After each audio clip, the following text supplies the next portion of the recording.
મુકેશ અંબાણી અને અનિલ અંબાણીને બે અસલી બહેનો છે, પણ એમના વિશે કોઈ જાણતું નથી. દોસ્તો, તમને જણાવી દઈએ કે ધીરુભાઈ અંબાણીને 4 બાળકો છે. એમાં 2 દીકરા અને 2 દીકરીઓનો સમાવેશ થાય છે. બંને દીકરીઓ દીપ્તિ અંબાણી અને નીના અંબાણી છે.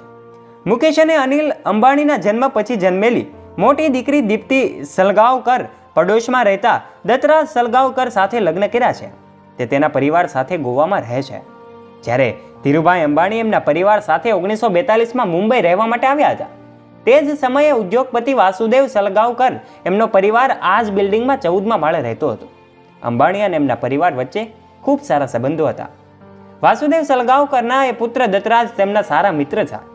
અને આ મુકેશ અંબાણી અને અનિલ અંબાણીની ત્યાં ઘણી બધી અવરજવર રહેતી હતી. એ દરમિયાન દત્તરાજે દીપ્તિને પોતાનું દિલ આપ્યું અને પછી પરિવારની સંમતિથી બંનેએ લગ્ન કરી લીધા.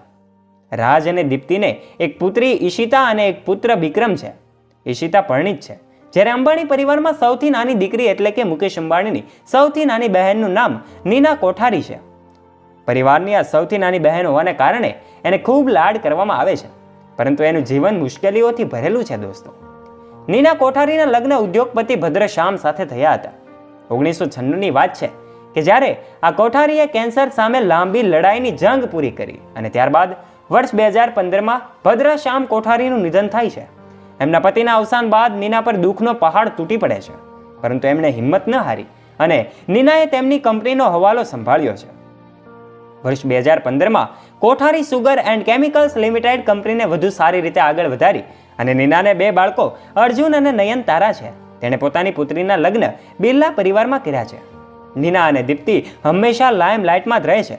બંને બહેનો તેમના ભાઈઓ અને એમની ભાભીને ખૂબ પસંદ કરે છે. આ ઉપરાંત દોસ્તો, ધીરુભાઈ અંબાણીના 4 સંતાનો છે એ આપણે કદાચ જાણતા ન હોઈએ. ત્યારે આપણે મુખ્યત્વે મુકેશ અંબાણી અને અનિલ અંબાણી વિશે જ જાણતા હોઈએ છીએ. ત્યારે મુકેશ અંબાણી તો ઘણી વખત ચર્ચામાં રહેતા હોય છે અને એના વિશે તો અહીંયા સૌ કોઈ જાણે છે. પણ દોસ્તો, આ મુકેશ અંબાણીના ભાઈ અનિલ અંબાણી વિશે બહુ ઓછા લોકોને ખબર છે. આ અનિલ અંબાણી આખરે દેવાળિયા કેવી રીતે બની ગયા?